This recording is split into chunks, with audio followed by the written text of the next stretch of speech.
Question number 7. A sum of rupees 1500 is invested at simple interest at x months. If the rate of interest is x by 8% per annum, then the sum grows to rupees 1590. What is the value of x? Grows to इतना हो चुका है, grow हो चुका है, इतना कितना हो चुका है 1590, इतना हो चुका है। इसका मतलब ये क्या है हमारा अमाउंट, इतना हो चुका है मतलब अमाउंट है। इतना इन्वेस्ट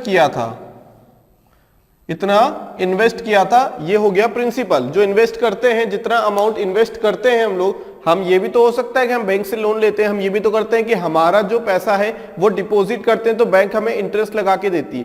तो हम अब से ये मान के भी चल सकते हैं कि हमने कुछ पैसे बैंक में जमा किए हैं तो वो 2 साल के लिए किए हैं तो वो कितना रेट देगा हमें, ऐसा भी मान सकते हैं। तो यहां पे वही वाली कंडीशन, हमने क्या किया 1500 रुपए इन्वेस्ट किए सिंपल इंटरेस्ट पे x मंथ के लिए। अब यहां पे मंथ की बात आ गई, x मंथ के लिए, ठीक है।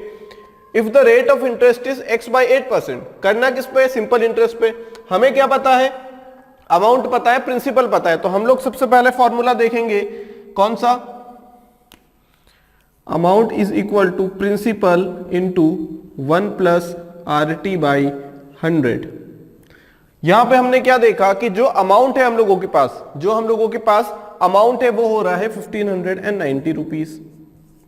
हमें पता है प्रिंसिपल कितना है 1500, 1 प्लस रेट कितना है यहाँ पे, rate of interest x by 8%, और टाइम कितना हो रहा है x मंथ, तो ये आ जाएगा x by 12 ईयर में, डिवाइडेड बाय 100 है हम लोगों के पास। बात समझ में आ रही है, डिवाइडेड बाय क्या है यहाँ पे 100।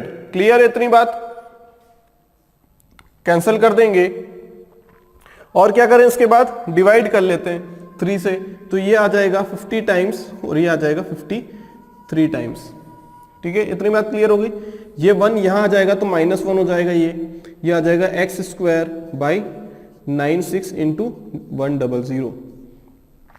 ये कितना आ जाएगा यहां से देखो 3 बाई, ये 50 से कैंसिल कर देते हैं क्योंकि यहां 3 बचेगा, यहां 50 into 96 multiply by 100 is equal to x²। बात समझ में आ गई। 96 100 यहां आ जाएगा, ये 3 बचेगा, एलसीएम लिया है तो ये आ जाएगा 50, कैंसल 2 टाइम्स, तो 96 into 6 equal to x², 96 into 6 equal to x²। अब देखो यहां पे क्या आ जाएगा 96 इंटू 6। अब यहां से 16 इंटू 6 करें, 96 को लिख सकते हैं 16 इंटू 6, लिख सकते हैं बिल्कुल।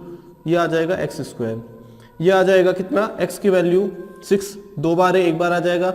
ये 16 है मतलब क्या है, ये 16 है मतलब क्या है 4 इंटू 4 मतलब ये 4, तो 6 4 जार 24, कितना आ जाएगा आंसर 24। x की वैल्यू कितनी आ जाएगी 24। बात समझ में आ गई।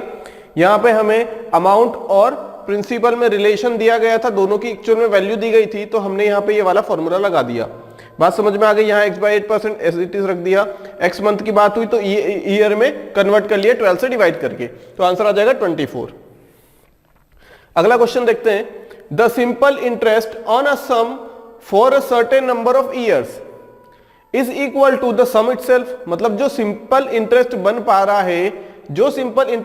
है, किसी पर्टिकुलर सम पे, ऑन अ सम किसी सम पे। अब वो सम क्या है, प्रिंसिपल रहेगा। जिस सम पे बनता है अमाउंट वो प्रिंसिपल रहता है। For certain number of years same as the rate percent of the interest. मतलब जो नंबर ऑफ ईयर्स है वो किसके बराबर है, R%, रेट परसेंट के बराबर है। Is equal to the sum itself. मतलब जो सिंपल इंटरेस्ट है वो खुद का ही सम बन पा रहा है। The number of years is equal to, कितने नंबर ऑफ ईयर्स के बाद ऐसा होगा। बात समझ में आ गई।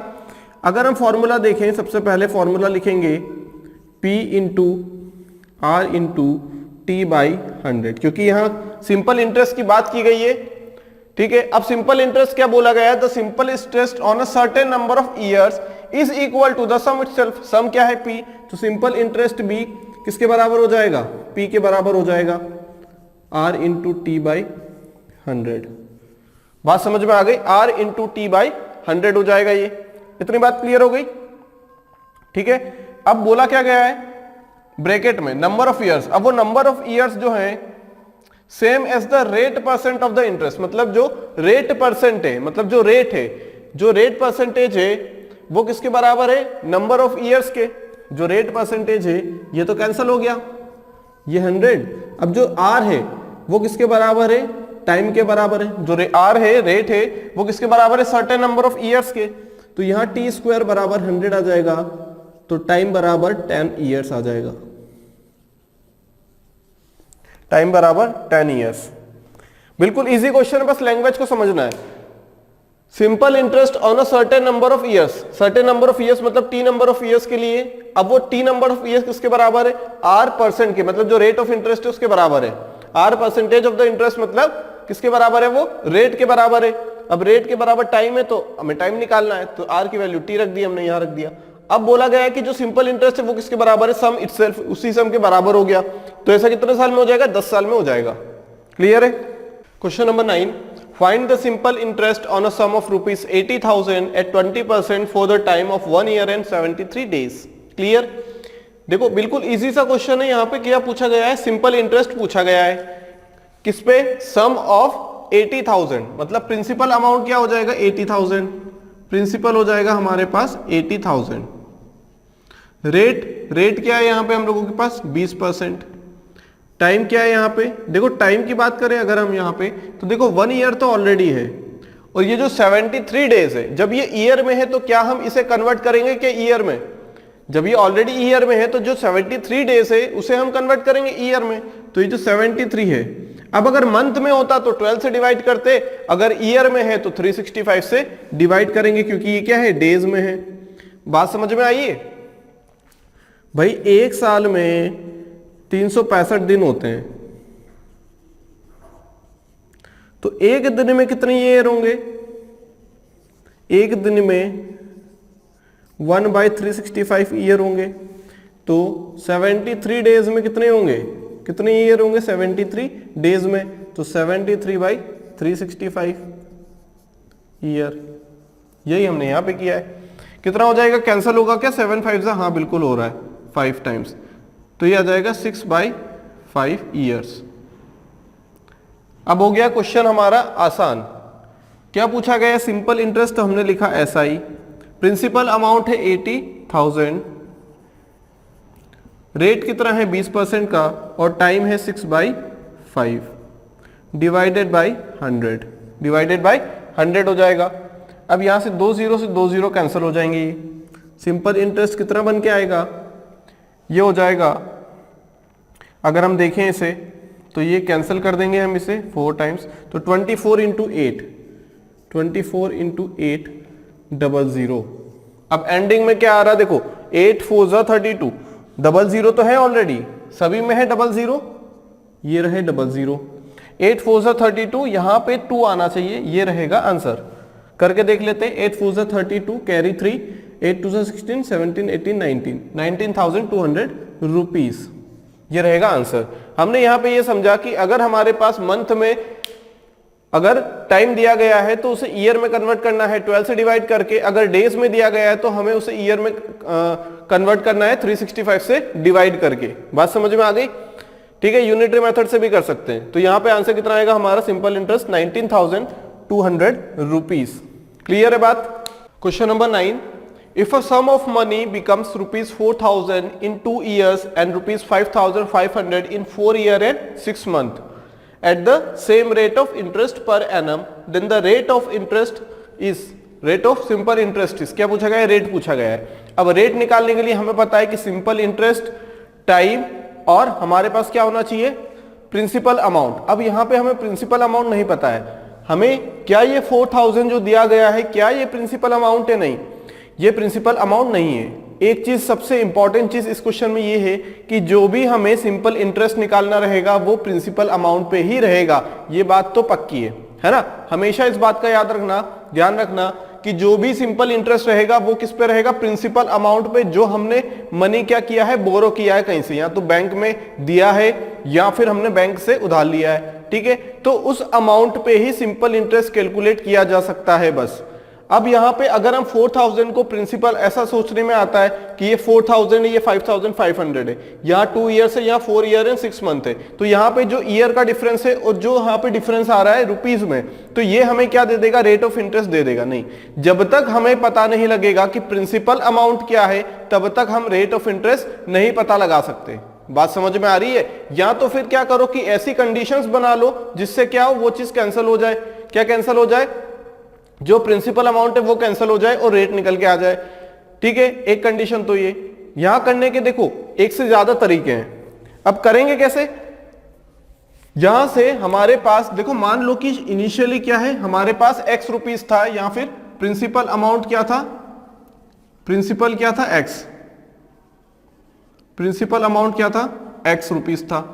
अब 2 साल के बाद क्या हुआ, वो हो गया 4000 रुपए। 2 साल के बाद वो कितना हो गया, 4000 रुपए। रेट ऑफ इंटरेस्ट पता है क्या? नहीं पता है। 2 साल की बात हो रही है। बात समझ में आ गई? फिर क्या हो रहा है, यहां से ये हो जाएगा 5500 रुपए, 5500 रुपए। अब क्या हम यहां से 4000 से ले सकते हैं क्या इस चीज को? जो हमने एरो लगाया, क्या वो एरो सही है? नहीं, ये एरो सही नहीं है, क्योंकि अगर हम 4000 पे R% लगाएंगे तो ये कुछ और आएगा, लेकिन जो हमारा रेट होता है, जो हमारा अमाउंट होता है, वो किसके ऊपर हमें इंटरेस्ट देता है? वो हमें देगा प्रिंसिपल के ऊपर। बात समझ में आ रही है? तो हम ऐसा नहीं कर सकते यहां से कि जो यहां कितना बचेगा, 2 ईयर हो गया, 2 ईयर एंड 6 मंथ, मतलब 2.5 ईयर्स। तो यहां पे रेट लगा दें इस पे, तो 2.5 ईयर्स के लिए तो अमाउंट आ जाएगा 5500 रुपीज। ऐसा नहीं होगा। ये जो हमें करना पड़ेगा, ये कहां से करना पड़ेगा, ये हमें यहां से करना पड़ेगा। बात समझ में आ रही है? ये बात समझ में आ रही है? कितने इंटरेस्ट पे, R% के इंटरेस्ट पे कितने साल में, 4.5 ईयर्स, 4.5 ईयर्स। ये 6 महीने मतलब आधा साल, और 4 साल है तो 4.5 ईयर्स हो जाएगा, और ये हो जाएगा 2 ईयर्स। इतनी बात क्लियर हो गई?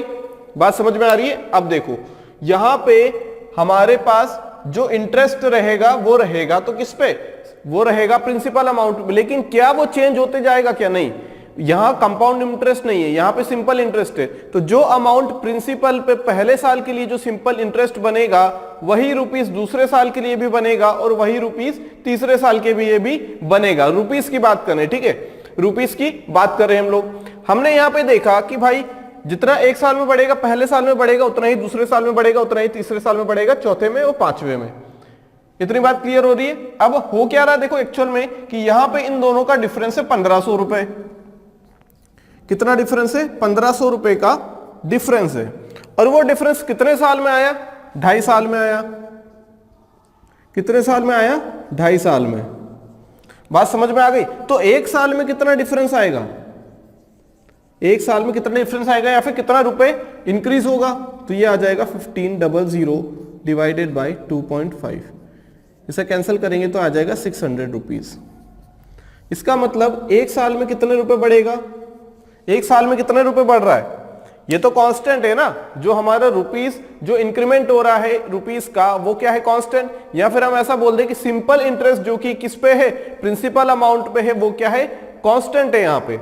मतलब अगर पहले साल में 200 रुपए बढ़े तो दूसरे साल में भी 200 रुपए बढ़ेंगे, तीसरे में भी 200 रुपए बढ़ेंगे। बात समझ में आती है?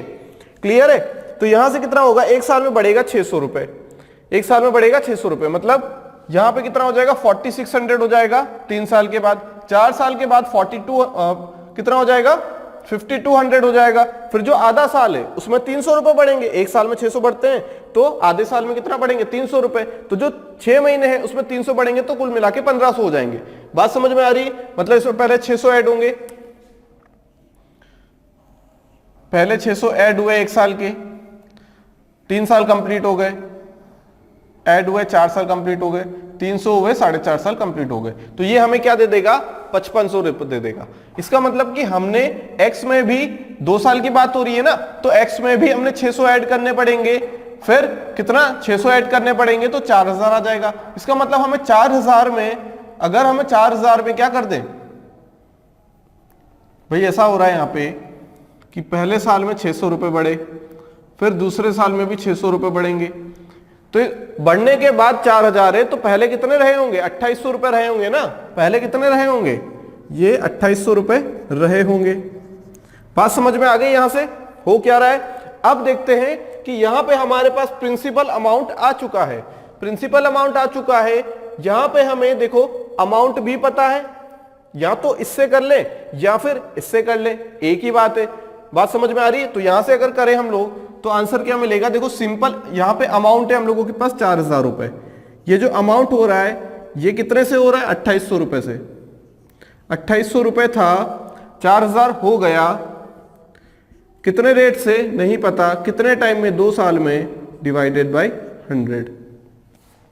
ये कैंसल हो जाएगा, कितना आ जाएगा? 4। 7 से डिवाइड करेंगे, 7 4 ज़ा 28, और 4 से डिवाइड करेंगे तो 4 7 ज़ा 28, और ये आ जाएगा 10 -1 है ना। 10/7 -1 इज इक्वल टू, ये कितना आ जाएगा? R/50।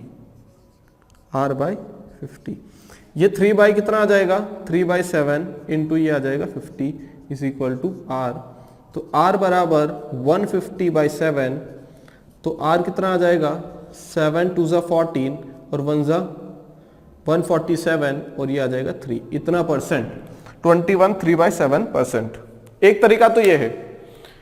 समझ में आ गई बात? जो भी इंटरेस्ट रहेगा वो हमेशा कैलकुलेट होगा प्रिंसिपल अमाउंट पे। अगर हम ऐसा सोचें कि यहाँ पे जो 4000 अमाउंट है उसके बाद वो जो 1500 का इंक्रीमेंट हो रहा है उसे हम मान ले सिंपल इंटरेस्ट, और यहाँ पे हम लोग क्या मान ले? यहाँ पे हम लोग मान ले कि 2.5 साल में इतना हो रहा है। ये चीज तो क्लियर है कि यहां से हमें क्या मिल जाएगा कि हर एक साल में इंक्रीमेंट कितना हो रहा है ये हमें मिल जाएगा, क्योंकि हर एक साल में जो इंक्रीमेंट होगा कांस्टेंट है, क्योंकि सिंपल इंटरेस्ट है। लेकिन यहां पे अगर हम ऐसा कर लें कि रेट निकालने के लिए हम लोग यहां पे क्या करते हैं? 4000 को क्या मान ले? अगर हमने 4000 को मान लिया प्रिंसिपल अमाउंट, ध्यान से सुनना, अगर हमने 4000 को मान लिया प्रिंसिपल अमाउंट की, हम तो ये बोले कि 4000 हमने प्रिंसिपल अमाउंट मान लिया, 4000, और अमाउंट हमने मान लिया 5500, और यहां से कितना हो जाएगा? 1 प्लस रेट, और ये टाइम कितना हो रहा है? 2.5 साल, क्योंकि दोनों के बीच का डिफरेंस कितना है? 2.5 साल का है ना, डिवाइडेड बाय 100। अगर हमने ऐसा कर लिया ना तो पूरा गलत हो जाएगा क्वेश्चन, क्योंकि ये जो हम लोग लिखते हैं ना ये चीज, ये बीच में से उठा के नहीं लिख सकते, कभी भी बीच में से उठा के नहीं लिख सकते। अगर हमें देखना ही है तो हम सिर्फ यहां से एक चीज निकाल पाएंगे, वो भी ये रुपीज में कि कितना सिंपल इंटरेस्ट जनरेट हो रहा है, कितना सिंपल इंटरेस्ट जनरेट हो रहा है। अगर हमने यहां से निकाल लिया कि हर साल 600 रुपए का जनरेट हो रहा है, तो क्या वो 4000 के ऊपर जनरेट हो रहा है? क्या वो 4000 के ऊपर जनरेट हो रहा है? नहीं, वो तो जनरेट हुआ था हमारा 2800 के ऊपर। वो तो जनरेट हुआ था हमारा किसके ऊपर? 2800 के ऊपर जनरेट हुआ था। लेकिन अगर हम ऐसा लिखते हैं तो हम ये शो कर रहे हैं कि 4000 के ऊपर 600 रुपए का क्या जनरेट हो रहा है? सिंपल इंटरेस्ट जनरेट हो रहा है। वो तो गलत हो जाएगा चीज, क्योंकि सिंपल इंटरेस्ट हमेशा जनरेट होगा किससे? प्रिंसिपल अमाउंट से, जो सबसे पहले होगा। बात समझ में आ गई? तो इनका जो यूज करना है वो कैसे यूज करना है कि एक साल में कितना इंक्रीमेंट हो रहा है रुपीज में। सिंपल इंटरेस्ट जो बनेगा एक साल में वो कितना बनेगा, वो यहां से हम लोग निकाल सकते हैं। इनका डिफरेंस देखो और ईयर का डिफरेंस देखो, तो हर एक साल के लिए निकालो, तो हर एक साल में जितना इंक्रीमेंट होगा वो हो जाएगा सिंपल इंटरेस्ट। कितना हो जाएगा? सिंपल इंटरेस्ट हो जाएगा। फिर जो अमाउंट दिया गया है उसे उसमें से माइनस कर दो, तो यह हमारे पास प्रिंसिपल आ जाएगा। जैसे ही प्रिंसिपल आया सारी चीजें क्लियर हो जाएंगी। अभी हमने इन दोनों को लेके किया, अगर हम चाहे तो इन दोनों को लेके कर सकते हैं, लेकिन सिर्फ वहां पे क्या चीज चेंज होगी? वहां पे सिर्फ टाइम चेंज होगा। वहां हो जाएगा 4.5 ईयर्स, जो हमने लिखा ना यहाँ पे 2 ईयर्स, वहां हो जाएगा 4.5 ईयर। उससे भी करके देखना, आंसर निकल के आ जाएगा। बात समझ में आ गई? क्योंकि हम पी से ले रहे हैं प्रिंसिपल अमाउंट से। इतनी बात क्लियर है? अब देखते हैं दूसरा तरीका। दूसरा तरीका क्या रहने वाला है हम लोगों के पास? देखो यहां पे क्या हो रहा है कि हमारे पास 4000 रुपए हैं 2 साल के बाद, और शुरू में क्या रहा होगा? प्रिंसिपल अमाउंट इन रुपीस, जो कि हमने मान लिया एक्स।